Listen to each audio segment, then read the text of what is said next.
One West is who raised, son. That's where I came from. That is my A1s. I'm talking day one. Rest of these niggas out here is just fake, son. Look, you can hate, son. You cannot take, son. I've been in every hood out of my state, son. Out in these streets, I'm steady blazing. Looking to cut a nigga like I'm Jason. I am the one. This is the Masons. Going so hard that they think I'm an agent. Going so hard that they said I'm a Mason. These are the facts, though. I'm just amazing. There is no other way that I could state them. I earn my spot, they'll never be vacant. These niggas lazy. They got complacent. They wanna level these fucking Caucasians. How the fuck we gonna rebuild our nation? You niggas feminine, go get some makeup. Sorry, but my love is only for Jacob. We had some hard days, we learned some hard ways. Always, just know that I pray that we get it out the dust. Only thing that I trust, knowing that my niggas gon' bust. That's thumbing up the rush, thinking that you won't get touched. Fuck when my brother get crushed, been through too much. Always come through in the clutch. Nigga just do what it does, fuck you thought shit was. Nigga, it wasn't. Know that I do this a dozen. Always kept it 100. Niggas know I never stunning. And I keep shit running, even on the days when the pain keep coming, or a nigga fucked up and he feel like numbing. Show goes on, I just keep on drumming my fate. Even on the days I wanna break, saying how much could I take, still kept my faith. Even when these niggas act fake, even when it came like a snake, still kept my faith. Some days I ain't even wanna wait, some days that my heart had aches, still kept my faith. Even on the days I wanna break, some days that my heart had aches, still kept my faith. Dark days with no night vision, that's why my heart is a cave and there's ice in it. Don't even trust niggas no more, Lord is my witness. Me and these niggas ain't the same, it's a slight difference. Thought a nigga had my back, now it's a knife in it. But now I'm back at the back like it's the ninth inning. Still got the backpack packed in the back of the camp van, taking any given chance to blaze on the white man. Son of Benjamin, born on the right hand, never losing grip, I understand who I am. Met a man that showed me the right path, now I'm rooted in the truth, to rule is my plan. And I can never lose sight like an exam. Sharp as iron, I was forged by fire, man. In the circle of life, how could I tell you, man? I was undesired, had no one, and then I met these men and it changed how I'm living. Their words was convicting, called that a life sentence. Now I need a witness, but no, I'm not Christian. My faith in these scriptures, man, not no religion, man. It's like Tazab, and I'm with my brother Katazab. Man, you niggas too sweet like baklava. Niggas better not make a nigga bring them choppers out. Better pray for your health like the doctors out. Just be faithful, one day you'll be thankful. Wonder why they hateful. Luckily I got angels. I'm so thankful. Yes, I'm so thankful.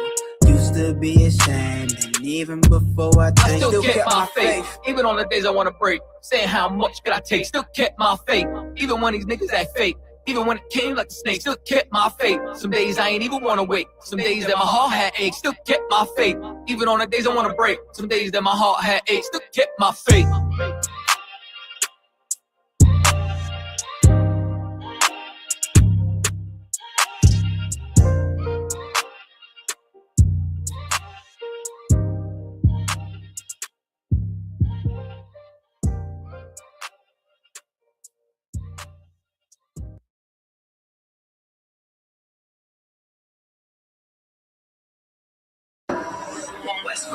Hey, yo, slow down a second, slow down.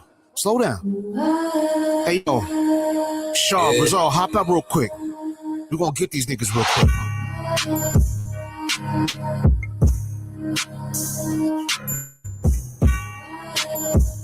What they talking about? Just about a month ago, I was in the place talking about it, come around, niggas scared straight. I've been locked in, no distractions for a year straight. This shit heavy duty, keep it coolie, pump the brakes. I don't hear the rhetoric. One West versus these cats, we ain't sweating shit. Pop it on the internet, you see them, they ain't saying shit. Nigga, who's you playing with? Stepping out the murder van, nothing they seen before. One hand wash the other hand, battle scars I needed do. Living by the law, y'all can keep it cool. I've been organizing, strategizing, they ain't peeping though. This is not a drill, this is not a rental. What I look like, earn my stripes, man, I'm too official. They gon' say they knew me, but they don't know the new me. I'm glorious, notorious, Biggie with the cooch. I wrote this on the loose sleep, kicking shit like Bruce Lee. Never slipping blade under my pillow like it's loose teeth. This is how a soldier look, doing what I'm supposed to do. If you rockin', then I'm rockin', nigga, that's how soldiers move. Right, left, right,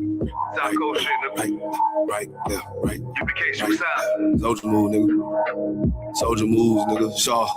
Okay. Man, I hate when the pussy niggas speak to me, cause only one I talk to is beneath the sheets. I'm rude in speech, cavity in my fist might lose your teeth. Who is you to me? Now you can't even damn chew or eat, just fucking drink. But I take that way if you don't even think I'm off the leash. I'm humble but still unleashed. Talk big but shrink when you're around a damn righteous priest. I'm so unique and all my women thick, petite. I'm gone. I be on my level. Haters want my shine. Nigga, I ain't shit. I think they know I'm lying. But really, I ain't shit. Ain't enough crackers. I need a whole buffet, cause I ain't going backwards. Let me tell you something. It's such a fool's game to think that you have to seek power. You have to seek the Most High, and you'll have all the power. I got more power, brother, than you could imagine, and I've sought none of it. Like I got power. I ain't sought none of it. I just want to work hard in this truck. I want to be the best soldier I could be. All my soldiers take over. All my soldiers take over.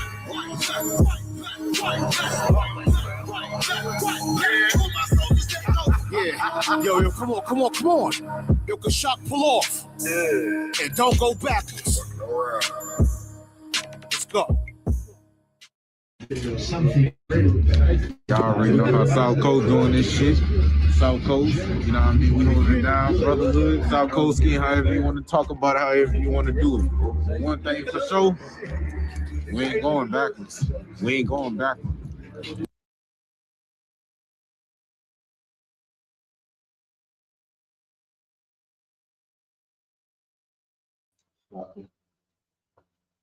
Okay, we'll sign Christ. All right. All right, we'll sign Christ. Shalom. Priest and officer, 5,000 Shalom Yalem. As everybody knows, represent the Israelite School UPK. Tuesday, Brotherhood class. Are we back at it again? You know what I'm saying? Glad we made it, to another class, of course, to another week. A lot of things transpiring this week. A bunch of, school shootings and a couple of celebrities died. And one of the celebrities, Rob Ryan, I believe the oppressor's name is, that he was like a director. I know he was back in the day with Archie Bunker. That was his son or something in the sitcom. I forgot what the name of the sitcom was. I think All in the Family or something like that. I believe his son, a young oppressor, a young viper, and his wife stabbed him to death, stabbed him and Robert Ryan's wife to death. We're not celebrating that, of course, and we're not mourning it either. But these are just some of the things that are going on out here. Of course, local news, you got various shootings. 15-year-old young man, he went and shot up a whole party or something like that, killed some people. I believe some man was in Australia where they had shot up a Jewish beach or something like that. Yeah, Australia. A lot of things going on out here, in these times. I know right now, while these things are going on and taking place, there's one particular thing that so-called Blacks and Latinos and Native Americans need to do, and that's stick together and unify, and that's easier said than done. And I know some people may think that's even impossible to think that you can, unify with someone who is living the same struggle as you, whether you live in the middle of a city or out in the outskirts or in the suburbs or the rural area. It doesn't matter. The scriptures say we're cursed from the city to the field. So you can escape being who you are. You can escape the depression and the pain and the misery and the curiosity to find out who you really are as a person, and your roots, and you're dealing with bills and delays and all types of things that'll come across your plate, extra heavy, especially when you're dealing with God's chosen people. We deal with a lot, and I know somebody might say, well, everybody else deals with a lot too. This may be true, but they have better resources than we do as far as here on earth and in front of us. So they got resources, they got their language, they got a military, they got generational wealth, as they say. You know, there's East Indians that can come over here and they can open up a shop real quick and so you know everything's halal, you know, or you know, someone can come over here from Finland or Switzerland or wherever and come over here and own property, own houses, be slumlords, you know, while blacks and Latinos have to scrape from the bottom and you know, and rent these places, these hellholes that no one wants to take care of, and so on and so on. These people have resources, you know, so they have the approval of the oppressor here to come and bleed as much as they can out of the so-called Black, Latino, Native American tribes, brothers and sisters. You understand? I mean, this is nothing I'm making up. All you got to do is just look out your front door and go look side to side. None of us are thriving at the moment. One thing we do have, though, and the one thing we need and all we need is the Most High God. You understand? That could sound cliche to some, but it's a very true statement. You know, people will say, "Well, you know, God this, God that." I understand, but you know, sometimes you have to make your way to the Most High God. You understand? You have to prove yourself to the Most High God, and it's very simple to do. All you got to do is listen to what He says. That's it. There's nothing. The way He says to live your healthy life, your spiritually healthy life, is to love your brother, love your sister, follow His directions. It's not hard not to steal from another brother or sister. Right. It's not hard not to rape a sister. It's not hard not to be jealous of another brother or sister. It's not hard to do these things. It's about living right. It's just like being diagnosed with diabetes. And then they tell you, well, you got to cut down on weight, watch the sugar, eat healthy, work out and jog.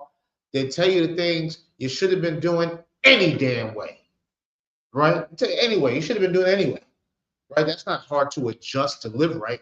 And it's the same way spiritually. It's not hard to adjust.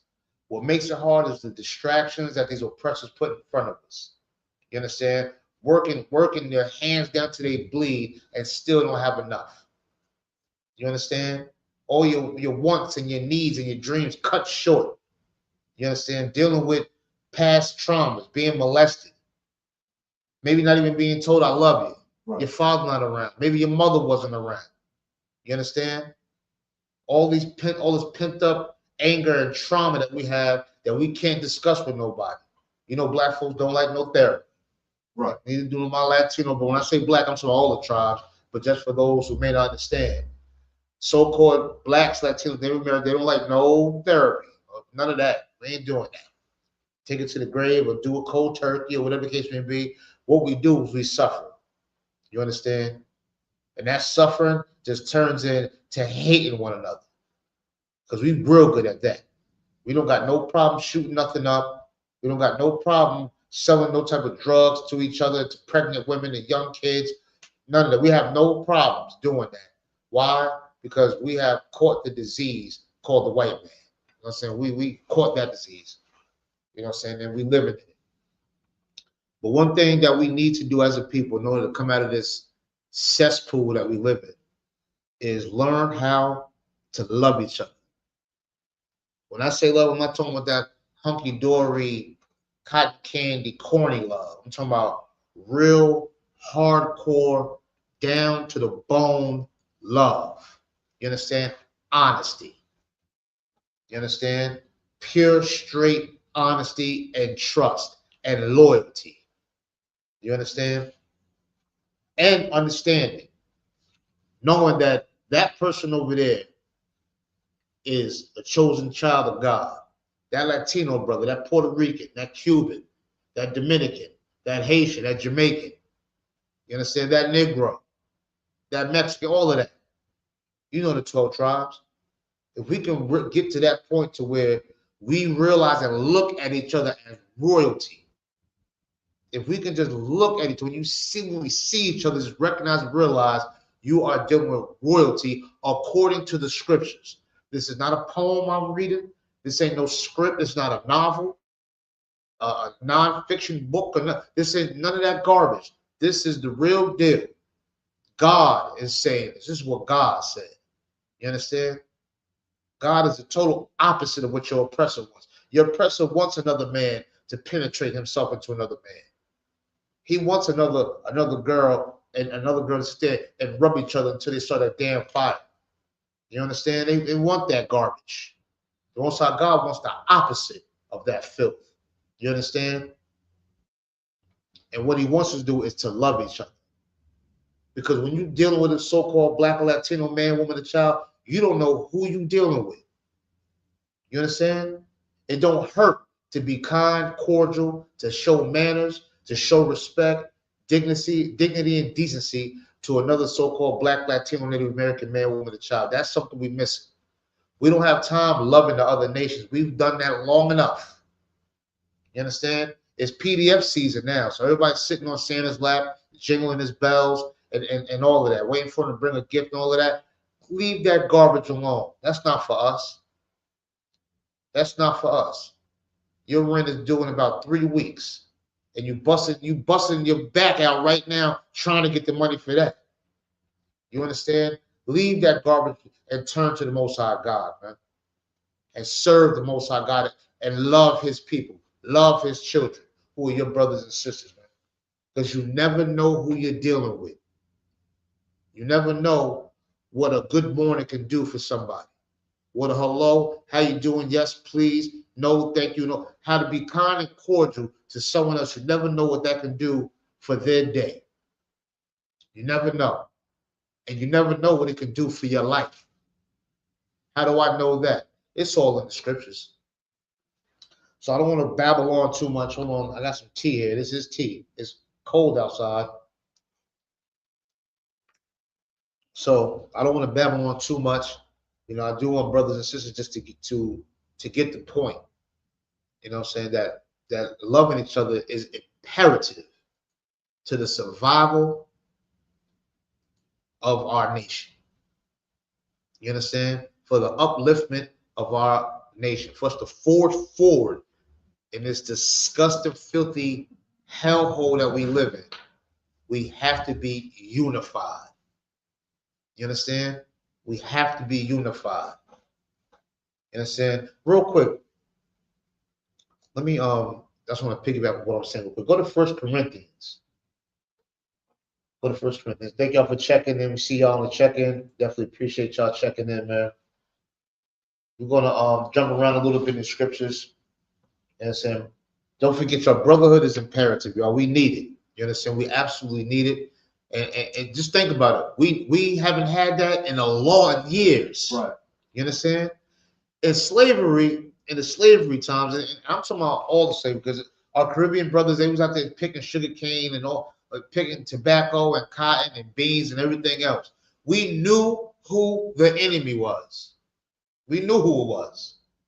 We knew exactly who it was. It wasn't no second guessing who the enemy was. The enemy was the man that was buck breaking your grandfather. What is that? Taking him, ripping his pants down in front of everybody and penetrating himself into this strong man in front of everybody. We knew who the oppressor was. The one who was beating the skin off of your grandmother's back. You understand? We knew who the enemy was. We knew it was clear. But now we get a little bit of so-called freedom, get a little bit of this money, which ain't nothing. You can be $1 billion, it still don't compare to being white or being a Caucasian or an oppressor or albino gorilla or whatever terminology you want to use. You understand? We get a little bit of that, and now all of a sudden we got soft. And we forget, since they're not lynching anymore in some places, now they do it with drugs, do it with joining their military, joining their police force. They psychologically screw you now. You understand? But that enemy is still there. Right. And guess who else is still there? That slave. But what's missing with that slave is us having and knowing that we have an enemy that is against us all. You understand? And he knows the enemy too. Let's go to 1 Corinthians chapter 1, go to verse 10. We're going to do that real quick. Then we're going to jump into a story. Cut him on card. All right? 1 Corinthians chapter 1, verse 10. That's correct. This is Paul speaking writing a letter to the brothers that's in Corinth. You understand? He's writing a letter to them. They had a school similar to how we have a school here in Harlem and other places across the nation. He's writing to their school. You understand what I'm saying? Writing a letter. This is one portion of what he said in the letter. Go ahead and read what you got, brother. Nice and loud. Come on, God. 1 Corinthians chapter 1, verse 10. Uh-huh. Now I beseech you, brethren. I beseech you, brother. Beseech means I'm begging you. Not that corny, please. No, it's I'm begging you. You understand? I am begging you. I need you to do this. As I say, brotherhood is imperative. What they're begging about is important. This is not your average on begging you. He's saying, I'm begging you, brother. Go ahead. By the name of our Lord Yahushua Mashiach. In the name of us, for teaching purposes, Lord Jesus Christ, as the world may know. Like my brother said, Yahushua Mashiach, the greatest black man to walk on the face of this earth. Go ahead. That ye all speak the same thing. That we all speak the same thing. When we was back in Jim Crow times and back in slavery times and things of that nature, we knew who the enemy was. We spoke the same thing. We knew it wasn't no doubt. What do we call him? The devil, the man, the cracker, because he cracked the whip, so we called him the cracker. We had terminology, names, woodpecker, and all we knew exactly who he was. We all spoke the same thing. You understand? Until drugs came around and pimping and all of that other garbage and filth that they fed us, making us think this is our lifestyle. Mass incarcerations, crack epidemics, AIDS epidemics, all the stuff that they pumped into our community. You understand? Abortions and everything else. Before we got highly distracted by this disgusting display of raunchiness from this oppressor, we knew exactly who our enemy was, and we all spoke the same thing. Keep going. Come on, God. And that there be no divisions among you. Yeah, no divisions. You understand? All of a sudden, this Caucasian gonna push in Christianity. You understand? Made a whole religion called Christianity. Painted Christ, a strong black man, painted him into some oppressor, with this long hair and looking sweet. You understand? Painted him and made up the Baptist Church, Episcopalians, Jehovah's Witnesses, and all the rest of this other garbage that's out there that has infested our community and got us all split up all over the place. You got Muslims over here, you got the Baptists over here, you got this, that, knowing that we are the chosen people of God. There's no division in that. You understand? There's no division in that. Knowing that you're the chosen people of the Most High God. Now, some people might say, well, there's other Israelite groups out there. Well, them other Israelite groups, may the Lord be with them. But they all know that they came out of the Israelite School of Universal Practical Knowledge. That's right. They all know that. They cannot say anything. They can hate us. They can say we lying. They can say whatever they want. But the proof is in the pudding. Every single Israelite group you may see came out of the Israelite School of Universal Practical Knowledge, and they decided to break off and cause division. Right. According to the scriptures, there should be no division amongst us. Right. You understand? We tell all the brothers from any camp, come on to our cookouts, come to our Passover, come to class, come be with us. They choose not to do it. You understand?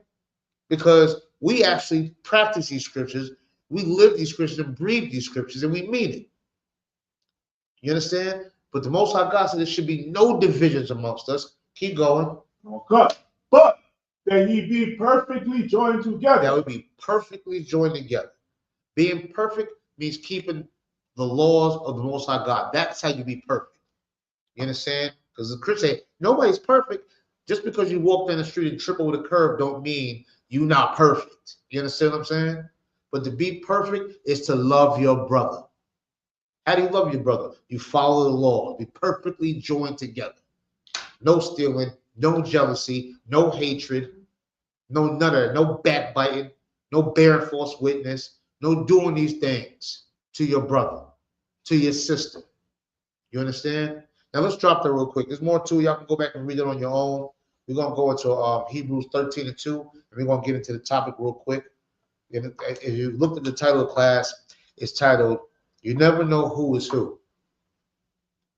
You understand? Now, I say that to say this. we have a tendency in our community and amongst our people, when I say our people, I'm talking the 12 tribes of Israel, disregarding people. When I say disregarding, you might see someone who's hungry, hurt, crying, in need, and we have a tendency, specifically here in New York City, to completely walk past them, ignore them, have an attitude of, look, I got to get mine. You want to say something? Attitude, look, I got to get mine, and you get yours how you get it. I'm not sure. But I'm gonna ask a question after you. Okay. You understand? We got this attitude where we can care less about the next man. But see, when you walking past that person, you got to remember, since we all got to speak the same thing, that's a child of God that you're walking past. Despite their condition, that's a child of God. And you never know, in dealing with that person or entertaining that person, what that person can do for you, do for your life. You understand? And what you can do for that person's life. You can change that person's life with words. And that person can change your life with words. And it all starts with a righteous act. You understand? Go ahead, brother. Salaki, if I may, it sounded like you was gonna say, like you never know who is who. Right. So if you got like a brother or sister that's down and out, and they asking for like $1, 50 cents, you know what I'm saying? Just don't up your nose and pass them and disregard them and look down on them in their situation. Right. Right. My question is, what if you can tell off the bat that they're asking for that data to get high, or something to that effect? Well, listen, that's a good question, because some people might say, well, I don't give my $1. They got to go out there and smoke crack or go do whatever they want to do. Right. Listen, this is what I can tell you myself personally.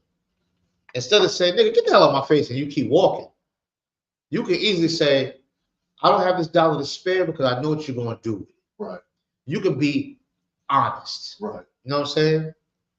And this is how y'all get on the same pages, speaking the same thing. Right. And I just had a brother, as I'm coming to the school, it's cold outside, as you know. He got a brand new espresso machine. He trying to sell me an espresso machine outside. Right. For $5. He went through the whole thing, how it's worth $326, and all he wanted is $5. Now, I didn't give him the $5, and I didn't take the espresso machine.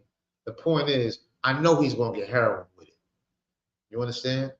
And I told him, I know you're going to get high with this. You understand? So I can't give you this money. You know why? Because you're taking it out of the hands and you're taking it out of the mouth of a brother or sister who really needs it. You understand?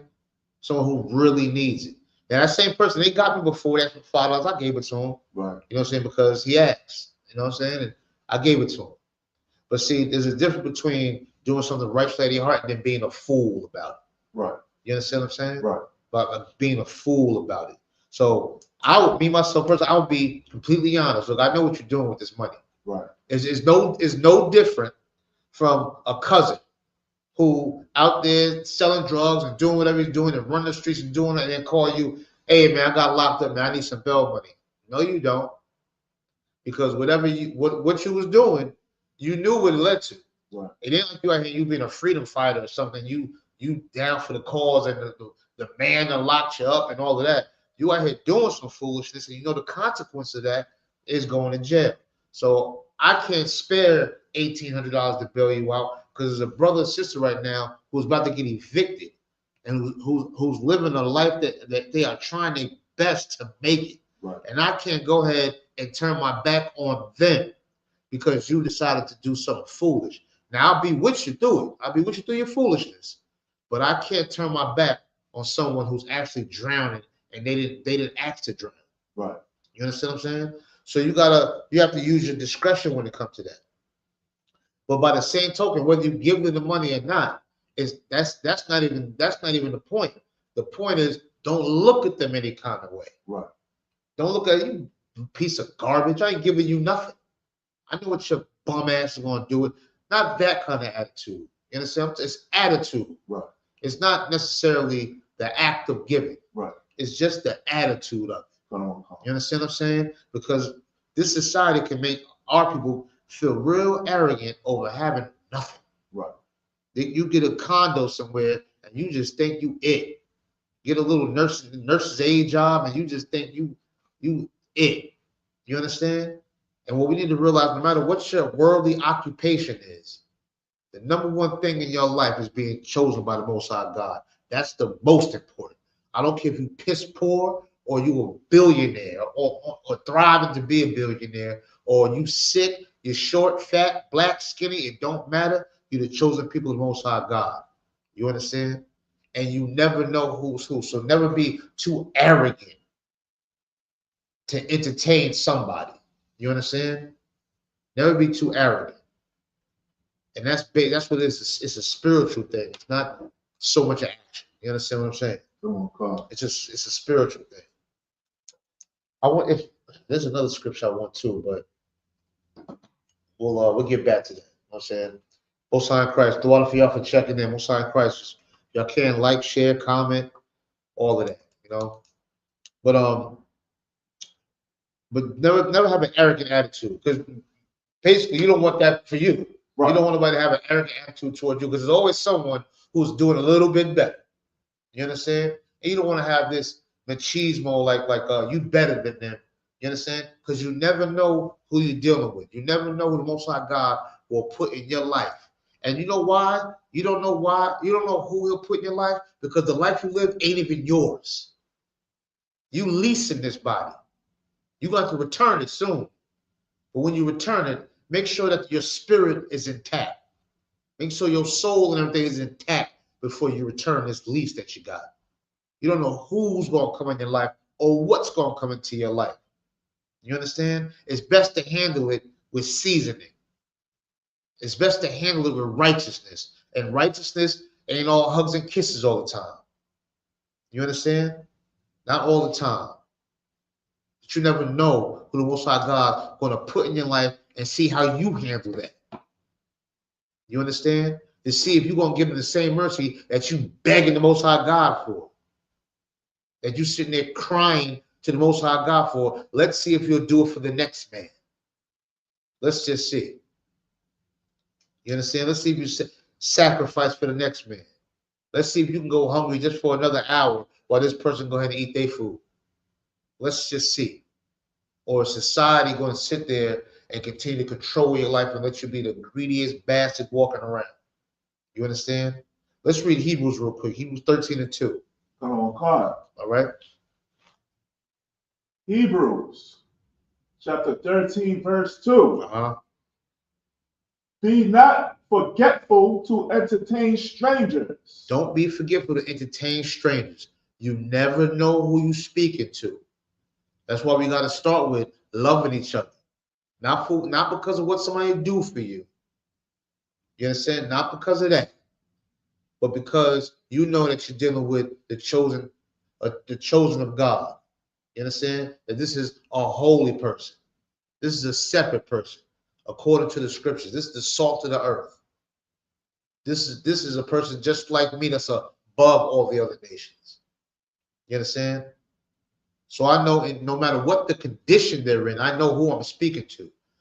You understand? And if we get that established, it won't be hard to entertain a stranger.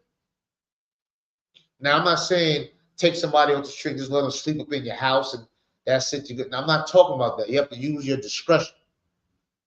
You understand? What I'm saying is, don't turn your nose up, whether you can help them or not. Don't turn your nose up. You never know who you're dealing with. You understand? And even when someone's dealing with you, they never know who they're dealing with. Now, if we all kept this attitude with each other, this would be a loving, peaceful nation that we live in. When I say nation, I mean the 12 tribes. Amongst us, it'd be beautiful if we just started a domino effect. This may be an angel, but I do know it's a chosen person. I know it's the chosen of God. This may be an angel. Let me just treat this person with kindness and respect and show my mannerisms. You understand what I'm saying? Show that I have some value, that they have some value. live by these principles that the Most God gave us. You understand? If we could just carry that on and carry on and carry, we can start something new. You understand? That'll end gang violence. That'll end molestation and rape and all this filthy, disgusting stuff. Right. That'll end all the drug dealing, the overdosing on fentanyl and heroin, shooting speedballs. You understand? Kids out here doing all types of wickedness. You understand? We wouldn't allow certain things to go on in the community. We wouldn't allow this oppressor to flood all our communities with drugs, with abortion clinics, with things of that nature, if we knew how to entertain each other and be mannerable and love one another. You understand? You never know who you're dealing with. Keep going. For thereby some have entertained angels unaware. Yeah. Some have entertained angels and you didn't know it. These scriptures are real. You understand? I heard plenty of people say they spoke to somebody and had a whole conversation that changed their day, may have changed their life, and next thing the person wasn't even around anymore. They walked off somewhere, didn't see him again. You know what I'm saying? I'm not saying that they poofed and disappeared. I'm not saying that. What I'm saying is you just never know who you're entertaining. You understand? That's why there's nothing wrong with being cordial. Right. Specifically to your own people. There's nothing wrong with being cordial. That don't mean be a punk. That don't mean be a pushover. That don't mean curl up in the corner and just go ahead and take it. And I'm not, that don't mean that. You understand? You can be absolutely cordial and be absolutely honest. You understand? You can be absolutely honest. You can be straightforward and have class with it. You know what I'm saying? Have some coof about yourself and be absolutely straightforward and honest. You understand? Now, let's go into a story real quick. All right, about a brother who did entertain some angels, and it had a real good effect on his life. And we want to see how this brother entertained angels. All right, we're going to go over this story. We're going to go to Genesis 19. We're going to start at verse 1. We're going to walk it on down. We're going to talk about Lot and how Lot was in this filthy, disgusting place similar to America, called Sodom and Gomorrah, which was filled with alternative lifestyles. Right. Is that a good way to say it? You know what I'm saying? It was filled with that, with man on man stuff and so forth and so on. I'm sure you understand what I'm talking about. You know, it was a horrible, filthy place that the Most High God was not with. But one of the chosen of the Most High God was in this place. You understand? He was in this hellhole the same way you and I and we are in this cesspool of America right now. You understand? There's brothers that's living in plenty of cesspools right now. You understand? Plenty of them. Central America, South America, Canada, you know, the UK, all over the place. All right, so we're going to go into the story, Genesis chapter 19. We're going to start at verse 1. Let's see what we got. Oh, God. Genesis chapter 19, verse 1. And there came two angels to Sodom at even. And Lot sat in the gate of Sodom. Now, let's walk it down. So the scripture said there's two angels, right? Now, they didn't come with no wings and all of the, and baby pampers on and all of that, as you may imagine, because of this Christian poison that's been out here, this Christianity that's been tearing us apart. They didn't come like that. You understand what I'm saying? They came as normal looking human beings. You understand? Keep going. And Lot seen them. Lot seen them, right? Lot witnessed that these two men are walking into the tent. Lot sitting at the gate. You know, he's just sitting there, right? Witnessing this. Go ahead. Rose up to meet them. He got up. He stood up and went to meet these strangers. Now, how would Lot, just think about it. How would Lot just get up and go to these strangers? They had to fit some type of description.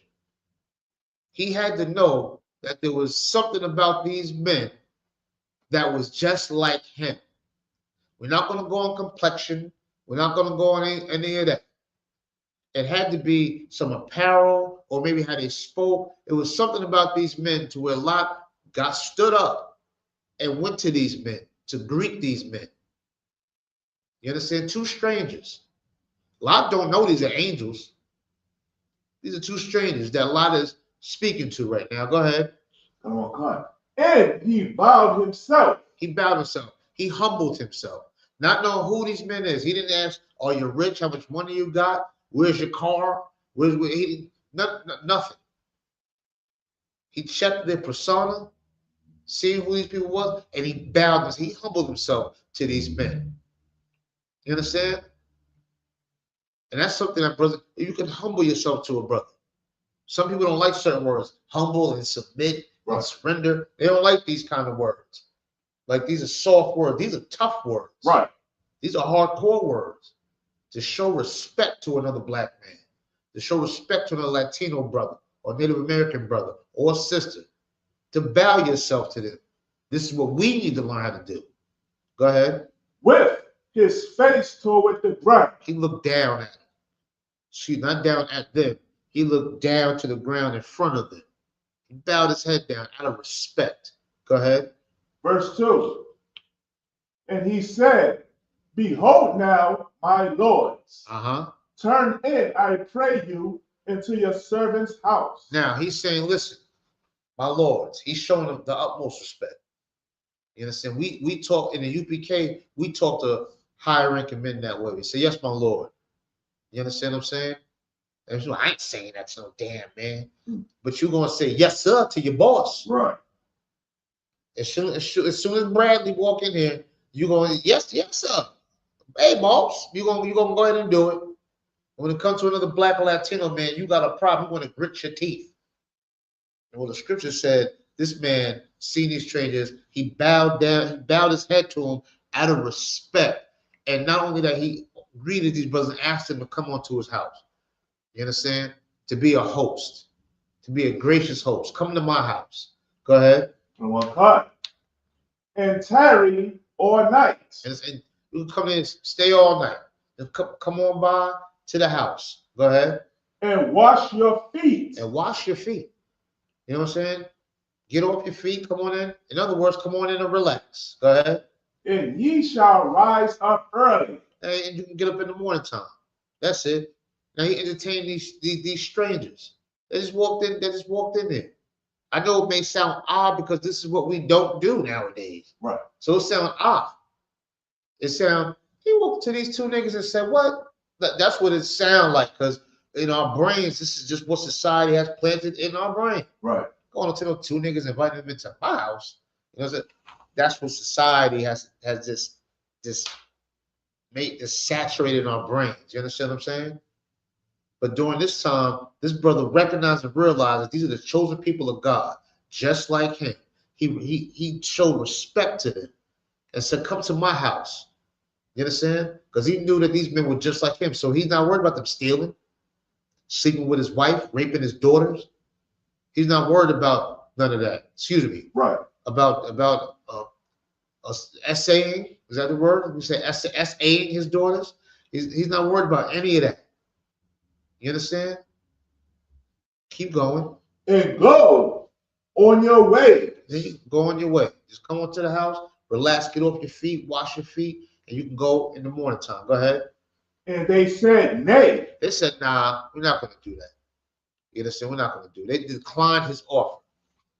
They declined it. At least Lot gave them the opportunity to say yes or no.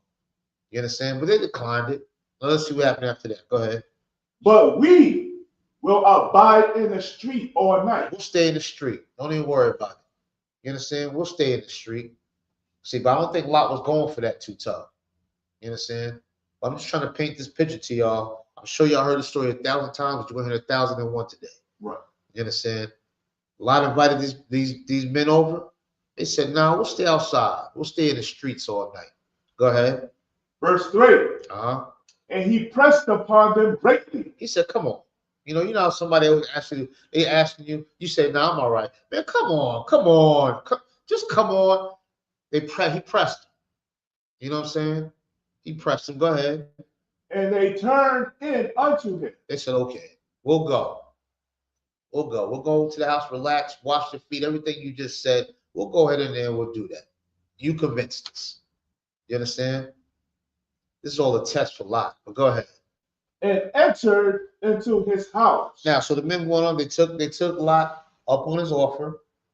You understand? They took him up on his offer, went on into the house. Go ahead. And he made them a feast. He made them a feast. Let them eat. What better way? You can go in there, wash your feet. You can eat and rest, and you can go on about your way in the morning time. I mean, damn, son, he got a motel or something going on. Right. You understand what I'm saying? That's that kind of love that he showed these strangers. I mean, that's the kind of love we have to show each other. Now, I'm not saying go out there and just bring some strangers in your house. I'm not saying that. But the level of respect he had for these men is what we need to have for each other. Right. I'm not saying bring them into your house. I know what you're saying. Well, that's just the Bible. Well, it's not just the Bible. This is a story, obviously, that meant something because we're reading about it 2,000 years later. Right. What I'm saying is the spirit behind it is showing respect to each other. There's nothing wrong with offering help to someone, or maybe not even help, offering comfort to someone. It's no different from being on a public bus and an old lady get on the bus. It wouldn't be, if you're a grown, strong man, get up and let her sit down. Let the pregnant sister sit down, or the sister that got multiple kids or multiple bags. There's no wrong with giving up your seat. You understand? It's a level of respect. It's a spirit behind the story. You understand? These brothers didn't ask for no help. They didn't even need it. They said, well, stay outside. He said, nah, come on. You know what I'm saying? Let me be kind to you. You understand? Let me do that. Go ahead. And did bake unleavened bread. Bake some unleavened bread. Now, y'all know we eat that unleavened bread during the Passover, and it's delicious. That's right. You understand? Unleavened bread keeps you humble. Go ahead. And they did eat. And they all sat down and they ate, just like Lot wanted them to do. Go ahead. Verse 4. But before they lay down. But after they eat or ate, something's going to happen now. Everything's going nice and smooth. But just like life, when things are going smooth, sometimes things just happen. Right. Here comes somebody disrupting something. Right. Now, when I say someone, it could be anything. Here come diabetes disrupting your home. Here come cancer disrupting your home. Here come a flat tire. Here come a broken arm. Here come death in the family. Here come losing a job. Here comes an eviction notice. Here comes more pain, more stress, more reasons to be depressed, more reasons to give up, more reasons to quit, more reasons to stop. Here comes something. Keep going. The men of the city. The men of the city of Sodom and Gomorrah, the filthy, disgusting cesspool hellhole, similar to America. Go ahead. Even the men of Sodom. Come past the house round. Now they come to Lot's house. It's surrounded. You understand? These are men. They come. What do you think they're doing? They coming to sing what, Christmas carols? You know, or what, a census maybe? What do you think these men are coming to Lot's house for? Go ahead. God. Both old and young. They got old ones and young ones out there.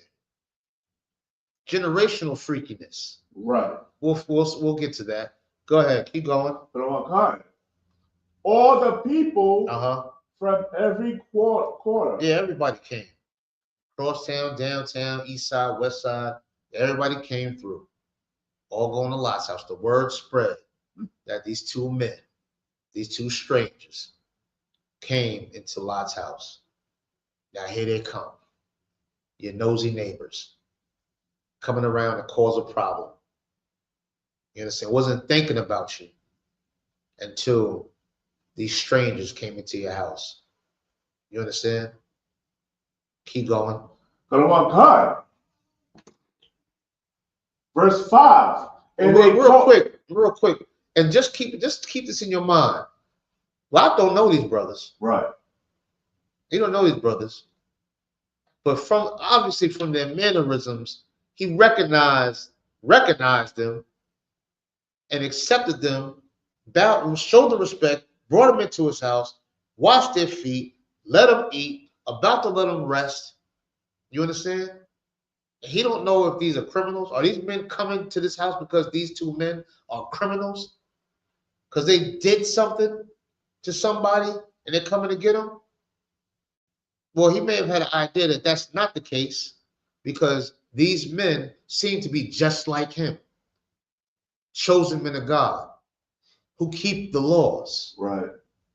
You understand? So it couldn't be some mischief that these men are getting into. Right. This is not their caliber. Right. Go ahead. But I'm on card, verse 5. And they called unto Lot and said unto him, Yep. Where are the men which came into thee this night? Where those men at? Where those men at? They obviously wasn't scraggly looking bad. They must have been some decent brothers that walked up in their house to have these men come in and say, where they at? And not only do they want to know where they at, what else they want to do? What else they say? Go ahead, brother. Bring them out unto us. Bring them outside. Go ahead. That we may know them. That we may know them. Now, anybody who may be familiar with biblical terms, to know someone is to have sex with them. Bring them outside so we may know them. Right. You understand? These are a bunch of sodomites in Sodom and Gomorrah. Right. Who like sodomy. And so can I say sodomy online? Or essing me? What's the term? LGBTQ community. Yeah, they like to do alternative things. Right. Is that the way it is? I don't know the acronyms and all of that. You understand? So these men live a alternative lifestyle. Right. Apparently. And they want those two men to come outside so we can know them. In other words, so we can gang assault them. Right. Sexually. You understand? Bring them outside. Those two strange men that's in your house. Right. Go ahead. Go on card. Verse 6. And Lot went out at the door unto them. And shut the door after him. He went back into the house, shut the door. Go ahead. Verse 7. And said, I pray you, brethren, do not so wickedly. Excuse me. He went outside and shut the door. Go ahead. Say it again. He did what? God, verse 7. And said, I pray you, brethren, do not so wickedly. Don't do that. Don't be wicked to these men. Why is he saying don't be wicked to this man? Because that's not his caliber. Right. To be wicked and nasty and disgusting like the hellhole he lives in. He could have easily conformed to that lifestyle by living in such a hellhole. You understand? Which means what, black man? The hellhole you live in, you don't have to conform to it. You don't have to be about that lifestyle. Right. You don't have to do what they say do. You don't have to lose your dignity, your pride, your values, your principles, your self-respect. You don't have to do it. Sometimes you got to close the door and face it. And let them know I'm not compromising myself. I'm going to ask you not to do what you're trying to do. I'm asking you not to do it. Go ahead. God, verse 8. Behold now, I have 2 daughters which have not known man. Now check this out. He said, instead of me bringing these 2 strangers out, so you can sexually assault these men, how about this? I'll give you my daughters who never even knew a man. Can you understand that? Do you know what kind of brotherhood that is? Right. You understand? He said, I'll give you my daughters just so you won't do no wicked to these men. You can have my daughters. They don't even, fresh meat, as they say. Right. Don't even know a man. Now you ask yourself, would you do that? That's a hard decision to do. Right. So yeah, you can take my daughters. You can have sex with them, but just don't do it to these brothers. Don't do what you're gonna do to these brothers. You can do it to my daughters. Damn. You understand? You can do it to my daughters. That's how strong Lot's brotherhood is. That's how strong. That's a strong brotherhood. You gotta ask yourself, "What can I do that?" Hell no, you can't. You understand? Because you'll sell your brother out to keep your raggedy job. You'll throw a brother under the bus just so you can hide your dirt. Right. You understand? You'll turn your back on a homeless brother quick. Turn your back on a brother in drug rehab quick. Turn your back on a sister that might not be living right quick. We're quick to throw each other under the bus. Quick. So nobody could even imagine giving up your child for some strangers. I mean, damn, this is a whole nother level of brotherhood. Right. This is a whole nother level. But there's a spirit behind this. You understand? See, Lot trusted in the Most High God. He stood on what he believed in. You understand? He stood on it. They said, well, he's gonna give his daughters up to be taken. Listen, back in the day, men gave their daughters to men. You understand? He didn't say she's gonna have sex with all of them, but my daughter's gonna marry one of my daughters. The righteous way. You can do that righteously. Right. But having intercourse with a man and taking his manhood, that's not righteous at all. Right. There's nothing righteous about that. Whether they go one by one or just one of them gonna do it. It's not right. Point is, he stood on what he believed in, and what he believed in is we all should speak the same thing, that we all be perfectly joined together. You understand? That we stick to this brotherhood, no matter what, even if your life's on the line, and Lot's life was on the line. Right. Go ahead, keep going. Oh God, let me, I pray you. I'm praying to you. Go ahead. Bring them out unto you. Uh-huh. And do ye to them as is good in your eye. Now, you can go ahead and have my daughters. Do what's good in your eyes. You understand? Now you're talking to some men that's flaming outside. Right. They're not interested in the woman. Right. You understand? Keep going. Only unto these men do nothing. Don't do nothing to these men. Don't do nothing to these strange men that I just met. To these strangers that just walked into the gate. To these strangers that I'm entertaining. To these strangers that came into my house, washed their feet, fed them with my family. Don't do nothing to them. They under my watch.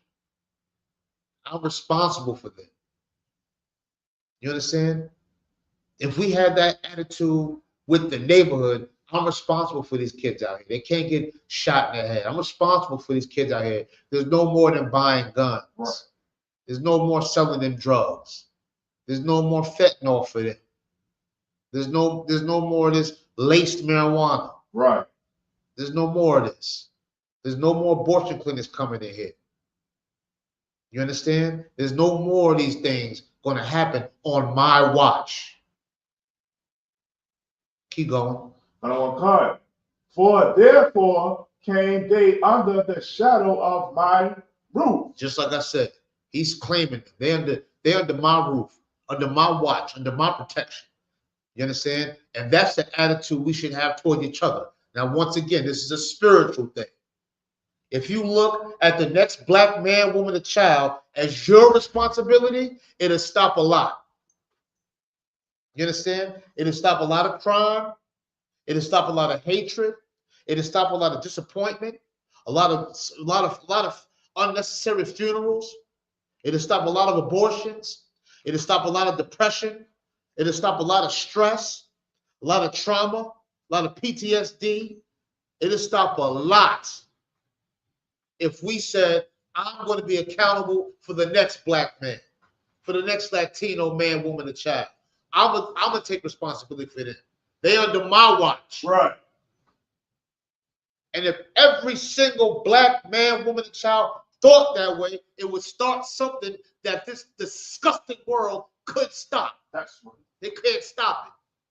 You understand? Like I said, this is a spiritual thing.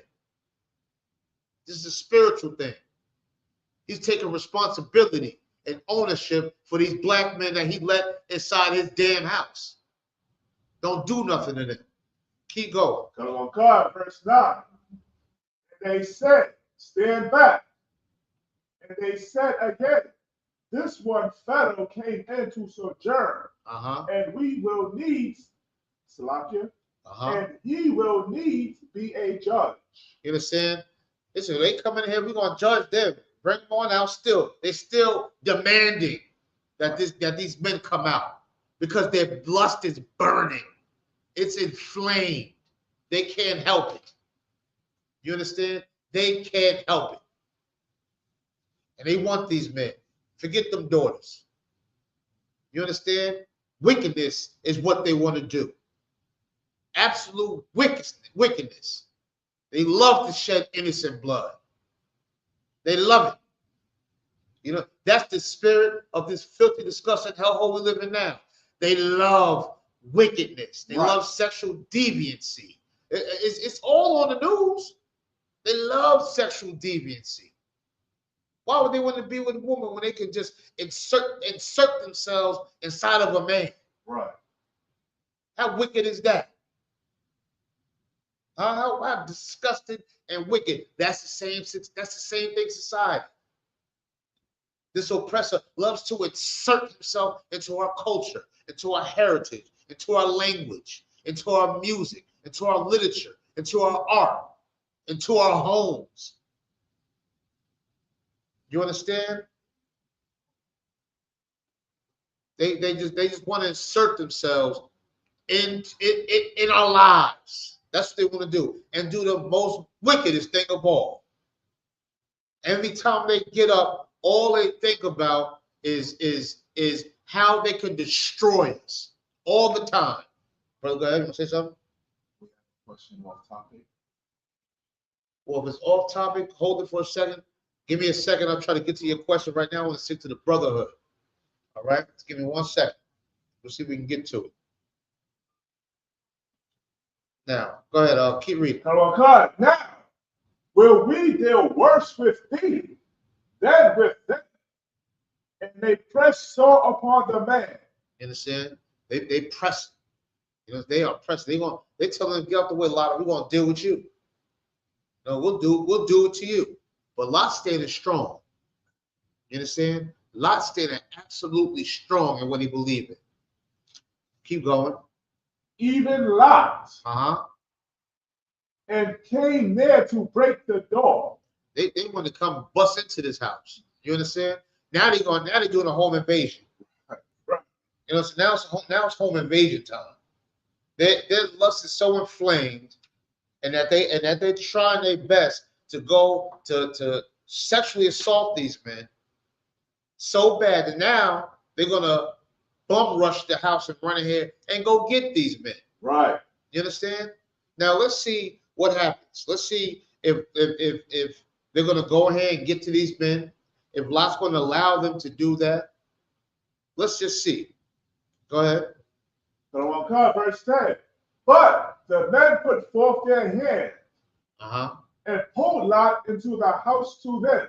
Now, the two men, they reached out and pulled Lot into the house as this mob is outside trying their best to enter into the home so they can sexually assault these men. Right? Keep going. Salakia. Verse, and shut the door. Verse 11. And they smote the men that were at the door of the house with blindness. Now, what happened? These two angels decided it's time to go to work now. You understand? These are two angels. Lot didn't know these were angels. Right. But now these two angels are going to reveal themselves. And they smote them with blindness. Right. You understand? He hit them with blindness. These angels, who were sent from the Most High God, smote these men with blindness. They couldn't see what the hell's going on now. Now they're in trouble. Now it's too late. You understand? Now it's too late. Keep going. God, both small and great, Uh-huh. so that they weary themselves to find the door. Now they can't see. Now they're scrambling around, patting around, Right. trying to find the door because they can't see now. Now they got smothered with blindness. Now they can't see. It's no different from being pepper sprayed or maced or something like that. Now, if you ever been maced or pepper sprayed, it's a horrible, horrible feeling. You can't open your eyes. It's burning. You're trying to figure your way out, and you just can't do it because you're in agony. You understand? So now they can't see. Keep going. God, verse 12. And the man said unto Lot, hast thou here any besides Uh-huh. son-in-law, Uh-huh. and thy son, Uh-huh. and thy daughters? Is there anybody else in here besides them? Who else is in here? Go ahead. And whatsoever thou hast in the city, bring them out of this place. Yeah, whatever this is that got our eyes burning and we can't see, get it out of here. Get it out of here. Now they're begging for mercy. See, this is what happens when you serve the Most High God. Right. You never know who can change your life. You never know who can get you out of a situation that you're in. You never know who can throw a lifesaver to pull you out of the cesspool that you live in right now. You just never know. You never know who you're entertaining. We read it in Hebrews. We read it. You never know who you're dealing with. You understand? The same way Lot didn't know who he was dealing with. He had a mob of sexually aggressive deviants at his door. And guess what? These two strangers who turned out to be angels are about to save Lot's life and destroy this cesshole that he lives in. Destroy this place of lust, greed, fornication, hatred, jealousy. He's going to destroy this place.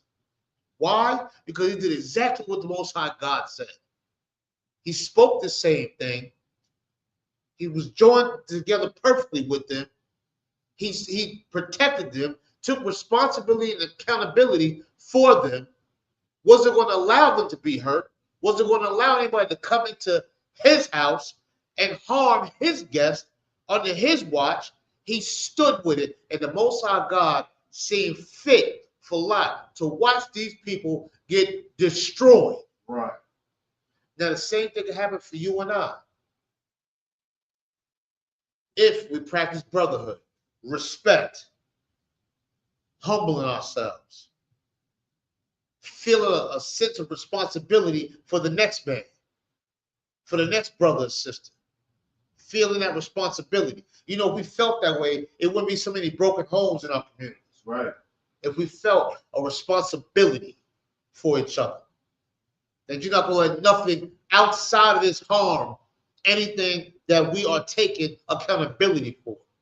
We're not going to allow it to happen. There wouldn't be no gentrification. You understand? If we took responsibility and accountability for the next man. But we got too much hatred floating around. We got too much hatred floating around. Too much drugs floating around. Too many unnecessary gunshots floating around. You understand? Too much greed and lust floating around. You understand?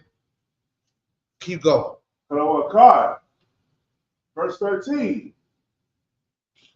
For we will destroy this place, because the cry of them is waxing great before the face of the Lord. Now, these are the angels speaking. Now, they're saying, we're going to destroy this place.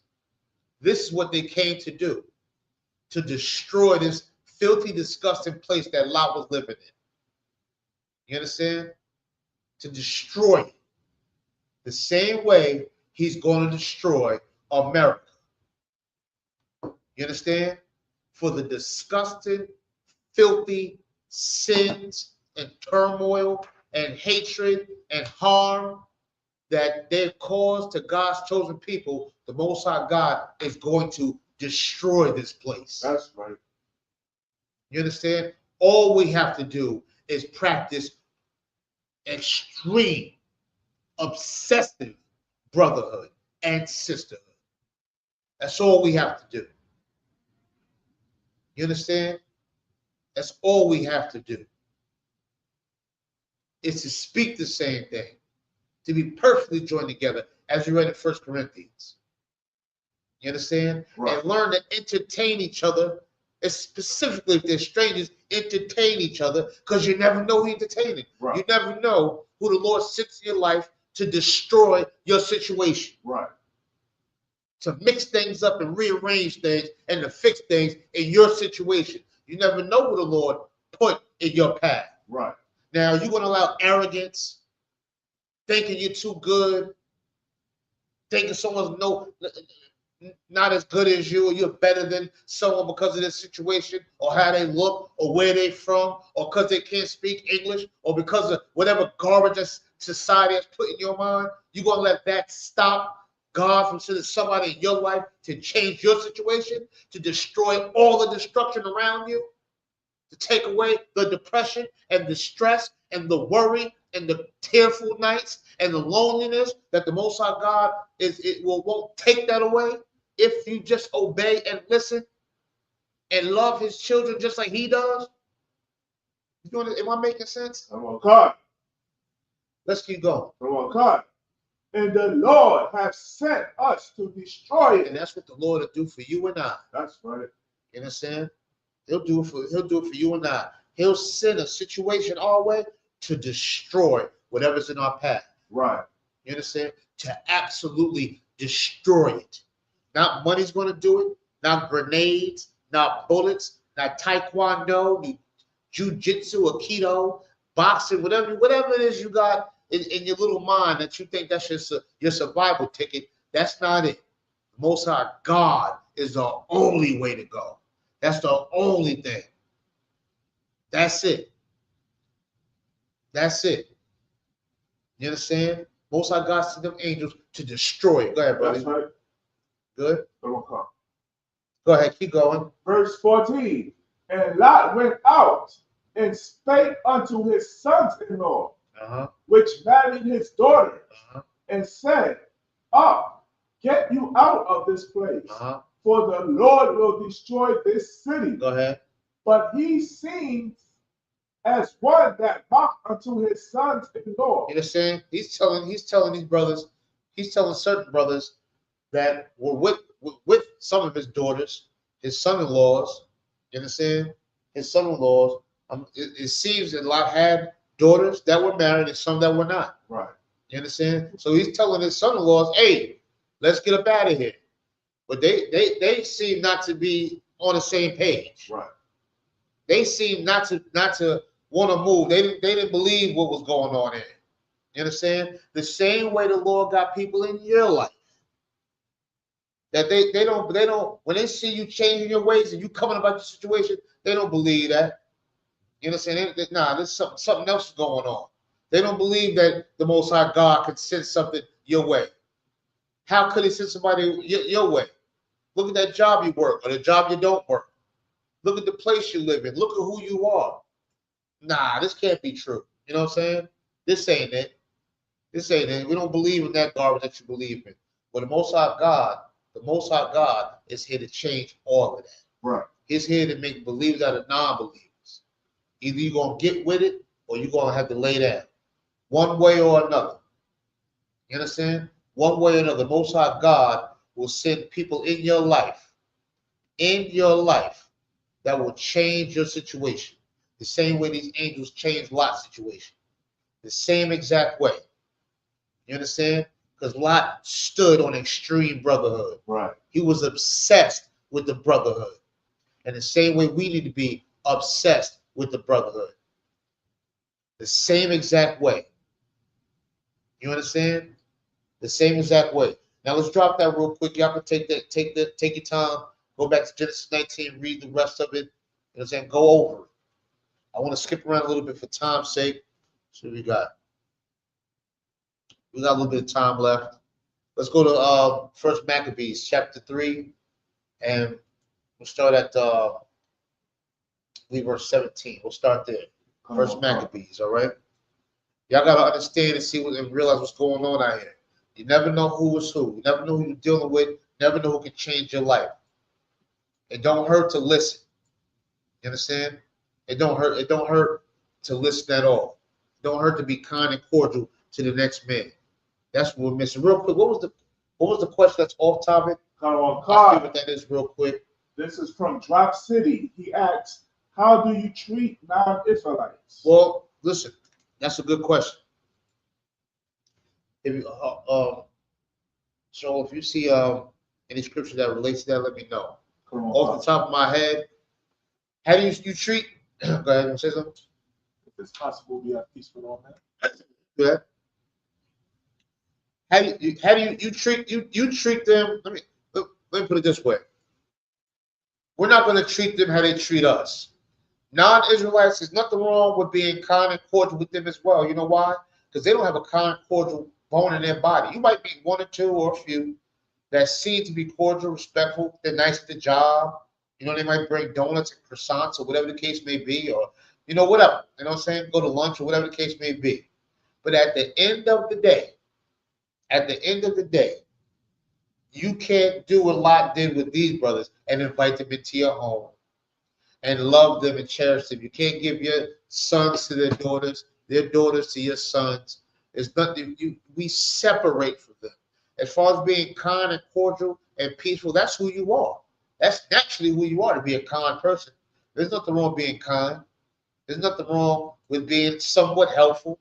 We don't have to walk around with white hoods and lynch people like they do. We don't have to do things like that. We don't have to go in the neighborhood and flood it with drugs. We don't have to do these things. You understand? We don't have to do any of that. You understand? No, give me this real quick. Give me that's wise as a serpent, that one. Let me get that real quick. I'll give you a quick scripture. My man Drop City. Big up to my man Drop City tuning in. Appreciate you, brother. You know what I'm saying? Make sure you subscribe and everything, which I believe you already are. Share the content. Big up Drop City. All my brothers and sisters that's tuned in throughout the New York region and elsewhere. Very greatly appreciate. So we're gonna drop a scripture real quick on how you could be around and treat non-Israelites. You understand? Because we're not like them. We're not wicked, disgusting people. You understand? You just got to be aware of your surroundings. You understand? So let me know when you got that, so we can read it. How you should act around these non-Israelites, these heathens. Go on, card. Tell them where you at, what you got. Go on, card. Matthew chapter 10, verse 16. Sure. Behold, I set you forth as sheep in the midst of wolves. Look, I send you like sheep in the midst of wolves, and that's who we are. Sheep are not dumb animals. Sheep are disciplined animals. You understand? They're disciplined, and they listen to their shepherd. We are the Most High sheep, and we listen. You understand? He gonna send us out to the wolves. You understand? To these filthy, disgusting, blood-sucking, thirsty, greedy, lustful bastards that we call the oppressors of this earth and of this world and of this cesspool we live in. He's going to send us out like sheep amongst the wolves. Go ahead. Be ye therefore, Slakia. Behold, I set you forth as sheep in the midst of wolves. Be ye therefore wise. Be wise. Go ahead. As serpents. Now, what does it mean be wise as a serpent? That means make sure you look around. You can't sneak up on a snake. A snake is always aware of its surroundings. Right. It knows where to go high, where to go climb up. It knows when to attack. You understand? The snake is always looking, always aware. When you're around these heathens, just be aware. That's how you have to be. Be aware. But go ahead. Oh God. And harmless as dove. Now, and be as harmless as dove. You're not here to hurt nobody. You're aware of what you're around, though. You're aware. You know what's going on. You see what's going on. But you're just as harmless as a dove. Ain't coming to bother nobody or harm anybody. You understand? ain't coming to harm not a soul. All right? That's how you should conduct yourself, to be aware of your surroundings and be harmless as a dove. Come in peace. You understand? And it's good that we come in peace with these other nations because we know God is with us. Most like God is not with them. Right. You understand? So we have every right to be peaceful and be as harmless as a dove, like the scriptures say. Now we're going to go into the Apocrypha real quick. Give me Ecclesiasticus, chapter 13, verse 10. All All right, this is for one man, Drop City. All right, we're going to go into Ecclesiasticus, which is in the Apocrypha. All right, Apocrypha is one of the 14 books that the Roman Catholic Church took out of the Bible because it spoke about wars that took place with our ancestors and with our people. You know what I'm saying? And they never wanted to incite any type of revolt or any type of kickback from the Israelites because the Israelites were enslaved. So they never wanted anybody to get that warrior spirit in them, which we naturally have. Ecclesiastes chapter 13, I believe it is, right? Ecclesiasticus 13 and 10. Yes, Ecclesiasticus, right? Trust thou not upon them. I've never trust the enemy. Which one is that? I was at 10. Well, let me see real quick. There's Ecclesiasticus chapter 13 and 10. Might be wrong. Let me see. Let's see.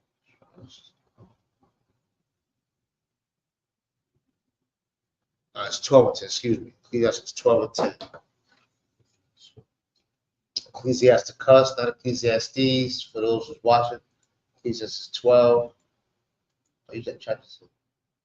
All right, now, this is how you should always this is how you should always keep this is what you should keep in your mind when dealing with non-Israelites. Read what you got. Ecclesiasticus chapter 12, verse 10. Uh-huh.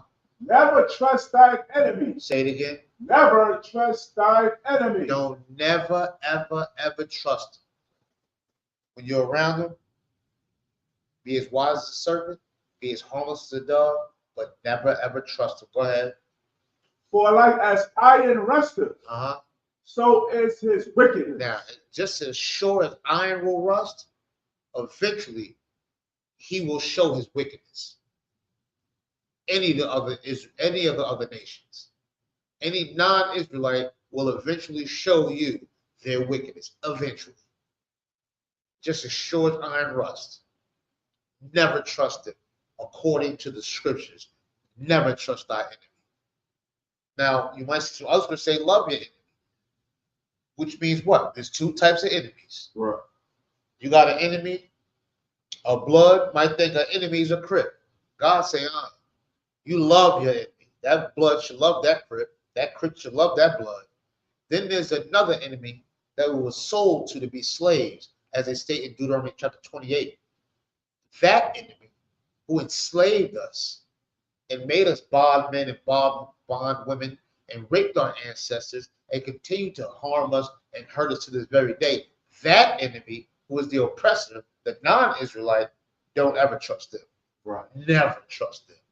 All right, that answers the question. Now let's go back real quick. We keep talking about the strength that we have that comes from Most High God and how we can obtain it by entertaining strangers, which means entertaining the next brother or the next sister, because you don't know who the hell you're talking to. You understand? And you don't do it for a favor. You do it because God told you to do it. That makes things very simple. Keeps you from overthinking. You understand? Go to 1 Maccabees. All right? You're going to go to 1 Maccabees, chapter 3, verse 17. Everybody who knows me knows this is one of my favorite scriptures here. So I figure why stop now? All right? 1 Maccabees, chapter 3, verse 17. And I want you to pay close attention. Go ahead. 1 Maccabees, chapter 3, verse 17.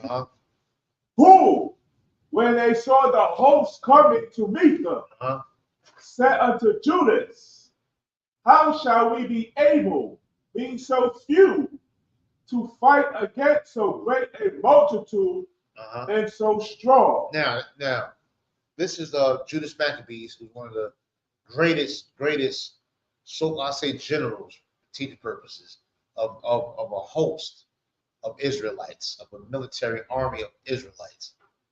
You understand? When he was on point, he was on point. And one of his soldiers asking, how can we beat this multitude? How can we, like Lot, face all of those people outside of the house trying to come in and break in and harm us being so few in here? How can we win against that? Now you might ask yourself that. How can I pay all of these bills with just a little bit of money? Right. You understand? Right. How can I go through all these health issues with this little bit of insurance I got? Right. You understand? How can I do that? How can I sit here and go against this oppressed military? How can I go against this oppressed police force? How can I go against these correction officers? How can I go against these people being so few? Little old poor me, little old depressed me, little old stressed out me, little old PSD having, ADHD having, anxiety having. How can I beat such a great multitude of people? How can I win? You understand? Now we talked about some ways to win, and that's being a brother to your brother, a sister to your sister. You understand? We win by brotherhood. That's right. one example that we shown. Right. And once we execute having extreme obsessive brotherhood that satisfies the Most High God so much that he is moved to destroy everything in your path that is trying to be a hazmat or a hazard towards you. To shake God up a little bit, to say, you know what? I'm going to send you something now. Now you might ask, how can I win? What did God say? Keep going. Oh God, seeing we are ready to faint with fasting all this day. How we gonna win? We weak. We ain't eating, no, we don't got sufficient food. Didn't Trump just cut off food stamps not too long ago? Right. You can't get no hot food off it. You can only get so much and do so much. Food pantries is drying up. They got all types of processed meat, chemicals, and everything else in these foods and all. How can we win being so weak from fasting? How can we win? How can we win being so destroyed? Coming from a broken home, not knowing your father. Your mother's sick. Right. Your brother's in prison. Your sister's a whore. How can we win? Uncle used to molest you. Incarcerated numerous times. You understand? How can we win? Right. Being weak, at least what you think is weak. At least in your mind, what you think is weak, because you see it in front of your face. You think it means something. Well, let's see what God said. Go ahead. Come on, God, verse 18. Unto whom Judas answered. This is what Judas said to his soldier. You understand? This is what Judas said to his soldier who didn't know no better. Right. The soldier knew how to fight physically. Right. Physically, he could fight. Spiritually, he didn't know which direction to go. And Judas is just going to give this young man some seasoning. Right. You understand? He's going to give him a little bit of skill behind his zip. You understand? Keep going. Come on, God. It is no hard matter. There's no big deal. Go ahead. For many to be shut up in the hands of a few. There's no hard matter for the Most High God to shut up a large magnitude of people, just like he did for Lot. Just like we just read in Genesis 19, what he did for Lot. How he brought those two strangers into his house. and showed how brotherhood can get you to the next level. Right. How the Most High God put people in Lot's life to destroy everything in front of them. That house didn't have an army in it. That house didn't have bombs and grenades and cannonballs in it. But the Lot had people of God inside of it. That's right. And that was enough to destroy a city of people. All you got to do is go back and read chapter 19. Go back and read chapter 19 and you'll see for yourself. Keep going. God. And with the God of heaven, it is all one. It's all one. Go ahead. To deliver with a great multitude or a small company. This is what you need to understand in your simple lifestyles and our simple lifestyles, is that it don't matter what you're facing. It don't matter what you're going up against. It don't matter where you're from. Don't matter how you look. It don't matter. As long as your veins are being flooded with the blood of royalty that was given to you by the Most High God, there is nothing on the face of this earth that can destroy you, that can bother you, that can put a dent in who you are, that can remove your inheritance from the Most High God. There's nothing on earth. Not a bill, not a disease, not heartache, nothing. But you have to know that. We have to know that. You understand? Once we know these things, it's easy to do what Lot did, to take accountability for the next black man, for the next sister, to not allow them to be whores, to not allow strip clubs and pregnancy and Planned Parenthoods and all of that, to not allow gun violence, to not allow overdoses and heroin and fentanyl and cocaine and all the rest of this stuff that's floating around.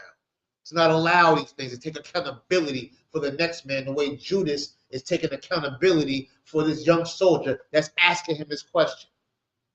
He took accountability for him. Why? He answered his question, and now he's going to guide this man to victory. He could have said, "Get out my face," and shut up, I'm going to do what I tell you. He didn't do that. He guided this young man. Because why? Because this young man is in his house, under his roof, under his care. And that's how we have to look at the next black man and woman every single time. Same way Lot did. If we do that, the victory is all ours. You understand? Keep going. Verse 19. For the victory of battle standeth not in the multitude of an host. It don't matter. It don't matter all the things that you're going through.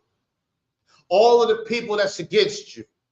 Your mother, your father, your sister, your brother, your cousin, your ex, your other ex, and your other ex, your ex's new one, everybody that might be against you, even yourself. Even when you look in the mirror and that person is against you. God said your strength comes from where? Read it. God, for strength. For what? Strength. Winning. Strength. The victory. Strength. Being on top. Strength. Dominating. Strength. Conquering. Strength. Ruling. Strength. Running things. Strength. Go ahead. Coming from heaven. That's where your strength comes from. You understand? That's where your strength comes from. Serving the Most High God. How do you serve the Most High God? Love his children. You understand? I got friends with children. I got close brothers of mine with children. If I see one of my close friends' son, and I decide to run up on him and kick him in his face, what am I telling his father? Well, that's what happens when you mistreat God's children. Right. When you mistreat that stranger, when you mistreat that brother or sister, and you kick him in the face, what are you telling the Most High God? You understand? Instead of giving them a hand. Right. That's it. You can hold a hand or give a hand, either one, serving the Most High God with helping another Black, Latino, or Native American man, woman, or child. This is where our strength comes from. You understand? When we speak the same thing, we just read it in 1 Corinthians. When we speak the same thing, when we know who the common enemy is, it's not a hard matter for me to know who my brother is. And once we click like that, God's on our side. Don't the scripture say, where two are gathered, there I am? That's right. Well, can you imagine 2 million being gathered there? If 2 is strong, then imagine 200 million. That's right. You understand? Imagine 200 million people. You understand? Imagine that. Imagine having that strength. If the Most High God said, if 2 are there, there I am. 2 Black men together, 2 Latino men together, God said, there I am. So imagine more than that. And it's not about the number, it's about where the strength comes from. Right. According to the scriptures, the strength comes from where? Heaven. There you go. That's where it said the strength comes from. You understand? The strength comes from heaven. Slot, give me 1 second.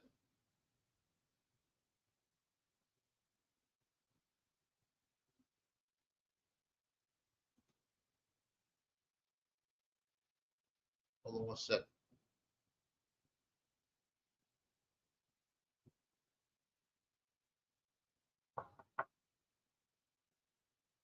Now, if I may, I want to be clear. You understand? This is, read it one more time from the top. Read it again from the top. Come on, God. First Maccabees, chapter 3, verse 19. For the victory of battle stands not in a multitude of an host. The Most High God said he don't give a damn how much you're going against, what you're going against, who you're going against. It could be 1 million of them. It doesn't matter. It's not a hard matter for the Most High God to shut down 1,000 people with 2 niggas. Right. You understand? According to the scriptures. Why is that? Read it again. For the victory of battle standeth not in a multitude of an host. It don't matter how many people. If you want a victory in this battle, where does your strength come from? But strength coming from heaven. Your strength comes from the Most High God. And as a Black man, Latino man, you need God. You understand? Because right now we're incarcerated, inside different institutions, living in hell, dealing with depression, dealing with stress, dealing with all types of trauma. You understand? Right. Then we got to go outside and deal with gun violence, all types of drugs, all types of filth. You understand? We got to deal with a lot being a Black and Latino man. You understand? Other cultures can't walk in our shoes. Right. But they can make imitation shoes and make it look like our shoes, but they can't walk in our shoes. Right. You know why? Because the things we go through, we must have God on our side. You understand? To not blow your goddamn brains out, you must have God on your side. And that's where our strength comes from, the Most High God. Right. You understand that? You understand? Now, your Christian church is not teaching none of that. Your Christian church going to teach you to tell your kids to go sit on Santa Claus's lap and jingle his bells. He's going to ask you, ask your child, was he naughty? You understand? This is what Christianity teaches you. This is what society teaches you. Let's keep going. God. Verse 20. They come against us in much pride. Say it again. They come against us in much pride. And this is what this oppressor does. They come against us with much pride. They come and knock on your door and tell you, bring them men outside so we get to know them. You understand? Bring them outside. You understand? Go ahead, bring them outside so we can get to know them. They had a whole lot of pride. Did they not have a lot of pride? Knocking on the man's door, telling him, if you don't let, or we're going to come in. Right. This is the same type of filthy attitude this oppressor has. Do it our way, or we're going to come in your house and destroy you. Nick Cannon. You understand? Right. Yeah, come inside. Black. Yeah, come inside. Come inside. Read it again one more time. Read it again. God. They come against us in much pride Uh-huh. and iniquity to destroy us. Now, this oppressor's whole thing is to come on inside our houses and destroy us. How did it destroy us? They give us the things that we lust for. Right. That they force us to lust for. They're gonna give you them drugs. They're gonna do that. You understand? They're gonna give you all type of abortion clinics. They're gonna give you all the they're gonna give you everything you need to destroy you. You understand? To absolutely destroy you. That's the plan. There's nothing good that a white man has given to no black man. Not at all. Right. You might call it Section 8. You might call it welfare. That's a crumb. Right. In this society. That is a crumb. That's nothing. And guess what? He gave us so many crumbs, you willing to go blow another nigga's head off just for a crumb. Right. You willing to fight for a block that you don't own nothing on. You understand that? Meanwhile, while you're sitting there trying to be like something you're not, your children are being swept up and sucked up by these streets. You understand why? Because we're so busy trying our best to impress this filthy, disgusting oppressor when you don't know your strength comes from the Most High God. That the black man's blood and the Latino man's blood is royal blood. You understand? A white man's not worth your spit according to the scriptures. Right. You understand that? And that's why we got to stick together and come together. Once again, if the Most High God said, if two of you were there, I am there. Now you could just imagine if we keep that going. You understand? We can make the ghetto great again. It'll be a beautiful thing to have a black renaissance again. You understand? That's right. And know who the enemy is. It'll be beautiful to have a black Wall Street again. You understand? It'd be good to have a Slocum, Texas again. Right. It'd be good to have segregation again. Right. I don't need to rub elbows or sit in the same toilet as no white man for me to be great. Do you? Hell no. But what I do need to do is love my brother. Right. Be patient with my brother. Not turn my back on my brother. You understand? To show my brother that he has some value. That no matter what cards he was dealt in life, he's better than that. That's right. He's better than that. You understand? All right, no sweat, brother. All right, I'll hit you back. You understand? That he's better than that. You understand? And these are the things that we have to overcome. How do we overcome it? With brotherhood. That's right. That's where it's going to start at, with brotherhood. You understand? Let's keep going. And our wives and children, and to spoil us. And all they want to do is destroy our wives and destroy our children. And they're doing a damn good job of it right now. You know why? Because we don't practice brotherhood. Right.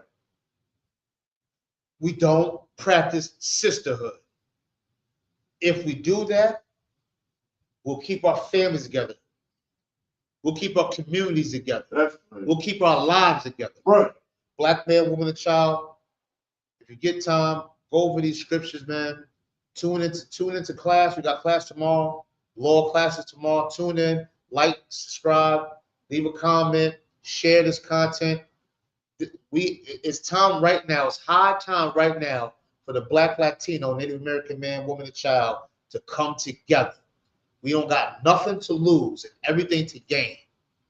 You understand? Let's go out with I want to go out with Brazil's song again. We're gonna end it with a song. You know what I'm saying? Please leave a comment.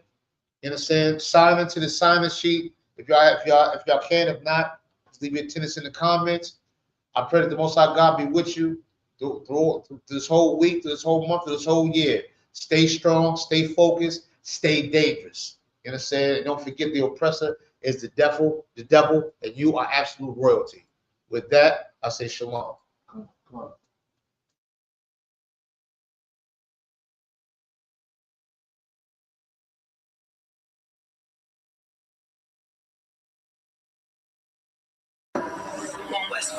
Hey, yo, slow down for a second. Slow down. Slow down. Hey, yo. Shaw, Brazil, hop up real quick. We're gonna get these niggas real quick.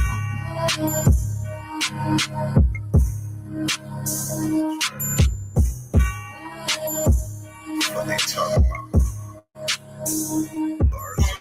Just about a month ago, I was in a weird place, talking like they bout it. Come around, niggas scared straight. I've been locked in, no distractions for a year straight. This shit heavy duty, keep it coolly, pump your air brakes. One West, I don't hear the rhetoric. One West versus these cats, we ain't sweating shit. Pop it on the internet, you see them, they ain't saying shit.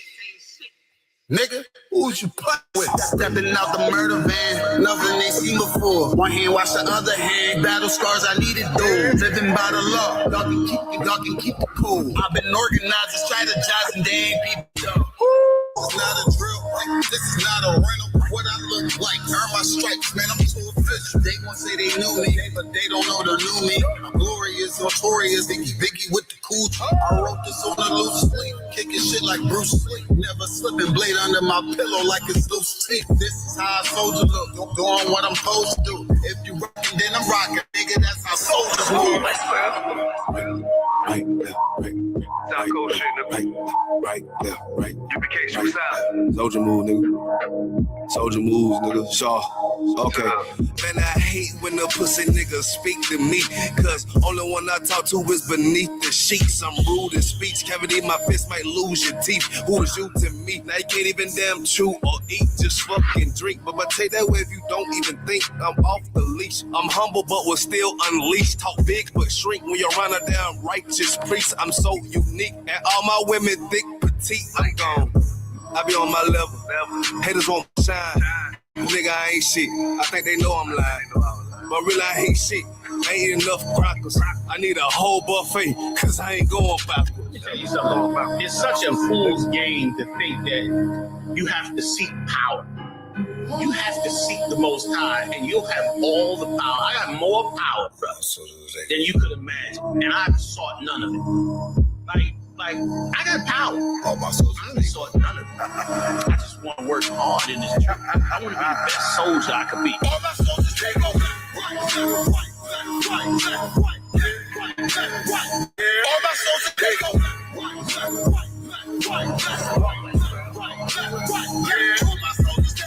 Yeah. Yo, come on. Yo, Kashak, pull off. And don't go backwards. Let's go.